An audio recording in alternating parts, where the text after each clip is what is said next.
Bienvenue sur le plateau télé du Salon de l'Immobilier, 18e édition, ici au Parc Exposition. Nous allons parler de défiscalisation et de promotion immobilière. Pour cela, je suis ravi d'accueillir Arnaud Bousquet, directeur fondateur du groupe Censo Conseil, pour la partie financement, et M. Marc Achard, responsable commercial de California, groupe California. Alors, quand on parle de promotion, on voit effectivement qu'à Montpellier, ça construit un peu partout, dans les quartiers neufs, mais aussi parfois dans l'ancien où on réhabilite, où on démolit pour construire. C'est justement un secteur qui est en pleine activité, la promotion immobilière à Montpellier? Oui, on peut le dire. Le Figaro a placé Montpellier comme première ville dans laquelle il faut investir cette année. Et la raison, c'est la croissance démographique. C'est-à-dire que les gens du nord de la France et du nord de l'Europe se déplacent sur Montpellier, plus que sur Toulouse. Et donc Montpellier est une ville très très attractive.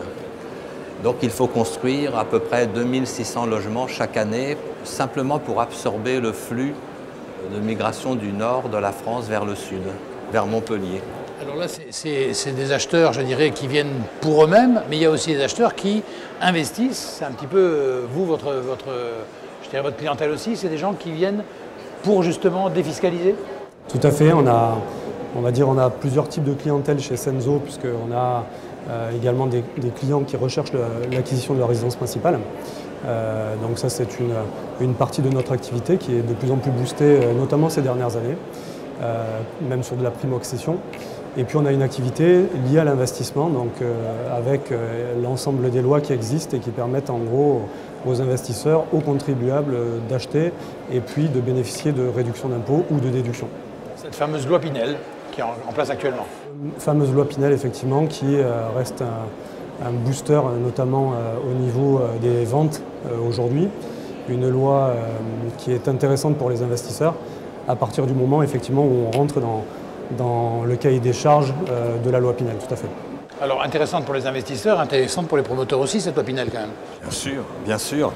Ça représente un pourcentage très important sur un programme immobilier, environ la moitié d'un programme, selon les quartiers de Montpellier et de l'agglomération.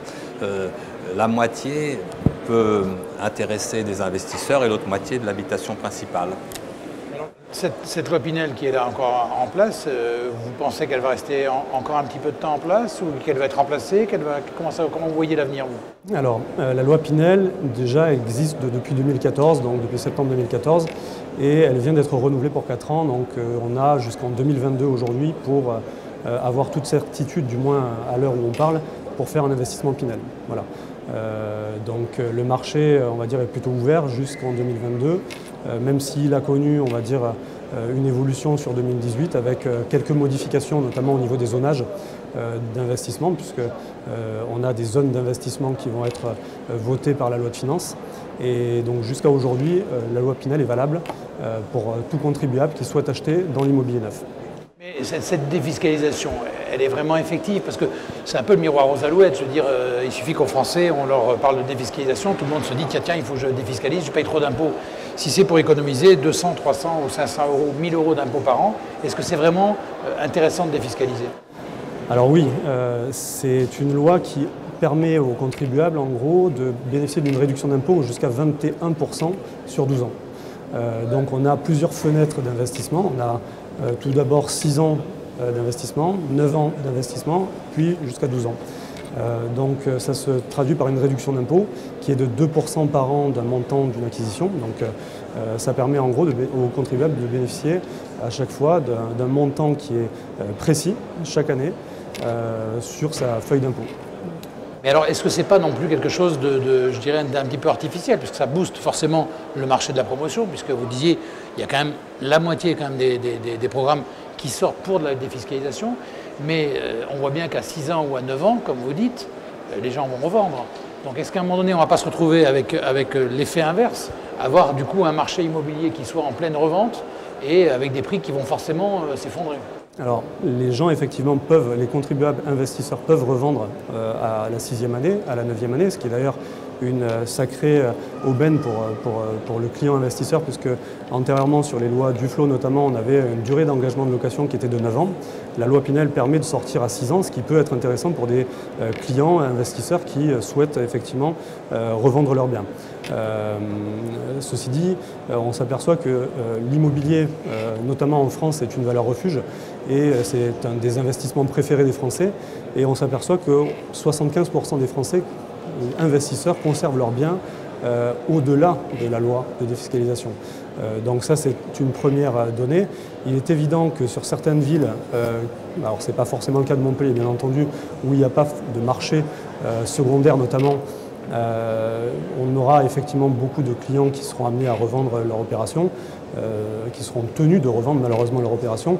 Mais sur des secteurs comme Montpellier, on a d'autres solutions, notamment la solution du loueur meublé non professionnel, qui permet aux clients investisseurs d'avoir une deuxième vie entre guillemets de son investissement immobilier avec des avantages fiscaux qui sont non négligeables. Pour vous, en tant que promoteur, quand vous voyez un client qui arrive, il y a une différence entre le client qui cherche pour lui ou le client qui cherche pour investir? Ah oui, très clairement, on fait une radio du client, on comprend tout de suite quel est son objectif final, s'il veut investir ou s'il veut habiter. Alors, il faut savoir qu'en habitation, il y a aussi deux niveaux d'habitation. Il y a ce qu'on appelle la primo-accession, donc des jeunes couples avec enfants qui cherchent leur première acquisition. Et là, pour cela, la mairie de Montpellier, l'agglomération amène des prix maîtrisés qui sont imposés aux promoteurs en quelque sorte. Ça permet donc à des jeunes couples d'acquérir au lieu de rester locataires.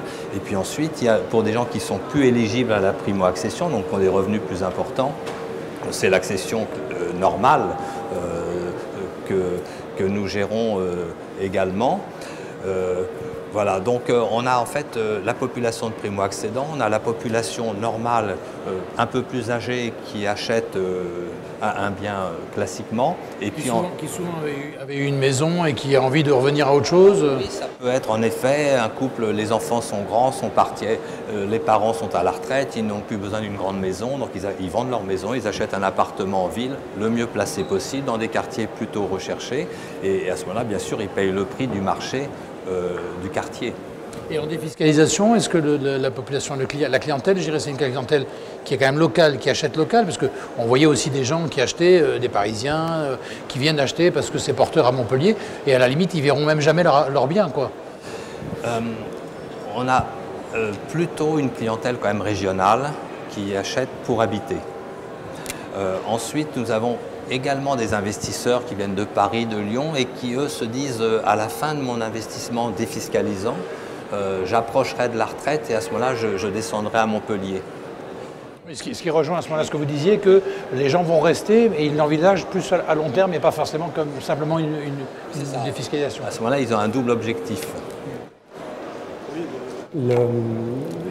Au terme de la loi, par exemple, on peut tout à fait l'habiter, le logement.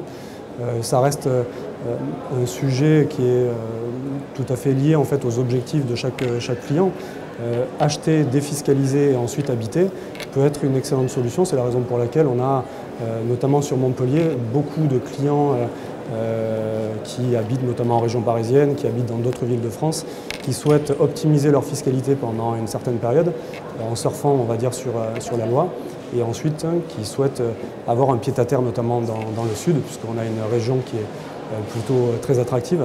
Et donc ça reste aussi une solution. Alors, mais la transformation en résidence principale reste aussi une solution également.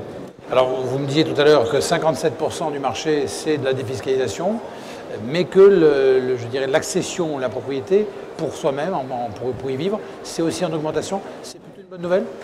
Oui, tout à fait. On s'aperçoit que le marché montpelliérain n'est pas uniquement boosté par la défiscalisation. Ça, ce serait entre guillemets le risque que l'on puisse avoir sur le marché, d'avoir un marché uniquement focalisé sur l'investissement locatif avec de l'investisseur qui est potentiellement peu revendre. Il y a aussi un marché secondaire qui existe. Il y a aussi la primo-accession qui est tout à fait pertinente sur le marché, puisqu'on a plus 15% d'augmentation sur des investisseurs en résidence principale sur ce dernier semestre. Donc ça signifie qu'il y a un véritable marché. Donc tout cela globalement est très rassurant pour nos investisseurs, pour nos clients, puisque ça signifie qu'il y aura plusieurs solutions au terme de la loi. Le client justement qui vient défiscaliser par rapport au client qui vient acheter, il est aussi exigeant? Oh, sur les prestations, oui, bien sûr, bien sûr. Il y a toutes les populations, mais oui, beaucoup d'investisseurs surveillent, viennent choisir les couleurs des carrelages, des faïences, etc. Parce qu'ils ont toujours à terme l'idée, alors soit de loger un enfant immédiatement, soit eux de l'occuper plus tard. Donc de toute façon, ils savent que patrimonialement, ils ont intérêt à prendre soin au moment de l'acquisition de leurs biens. Oui, c'est indéniable. Et c'est tout à fait légitime, c'est cohérent. Comment vous voyez les mois et les années qui viennent par rapport à cette thématique? Aujourd'hui, on est sur un trend qui est important. L'année 2017 a été une année exceptionnelle. 2018, en l'occurrence pour nous, est une année qui est très forte puisqu'on a un développement national et on s'aperçoit que Montpellier est une ville qui est très appréciée par les Français, avec un potentiel d'investissement qui est très intéressant, pas uniquement sur l'immobilier neuf, mais sur de l'immobilier ancien, qui est aussi très attractif parce qu'il y a un certain nombre de lois ou de statuts qui encadrent aujourd'hui les investissements. Il y a quand même un critère qu'il faut vérifier, sur lequel il faut être assez vigilant, c'est qu'on est quand même sur un marché qui peut devenir en pénurie, parce que malheureusement, il y a de façon insuffisante des lancements de programmes sur le marché. Donc on est très certainement sur un marché qui arrive à un certain seuil, avec un risque de pénurie de lancement de programmes. Ça signifie qu'on a de moins en moins de stock sur le marché, puisque le stock est à peu près 7 mois. Ça c'est assez risqué, puisque si on a moins de stock, on risque d'avoir un schéma assez inflationniste en termes de prix, avec une augmentation, et on le voit au quotidien. Trouver de bons produits aujourd'hui sur des tarifs mesurés reste quand même, on va dire, une chose qui n'est pas plutôt facile. Et donc ça, c'est tout notre travail qui consiste à tout simplement contrôler, vérifier, comparer l'ensemble des marchés, des quartiers, pour éviter justement qu'on soit sur des marchés non maîtrisés. Avec la difficulté pour les promoteurs, c'est de trouver du foncier, parce qu'il y en a de moins en moins quand même. C'est ça, ce marché en pénurie, pour nous, est gravissime, parce qu'on est tous à la recherche des mêmes fonciers, et donc il y a une compétition qui devient très difficile. Nous faisons partie des promoteurs régionaux et nous avons à faire face à des promoteurs nationaux qui ont beaucoup plus de moyens que nous. Et voilà.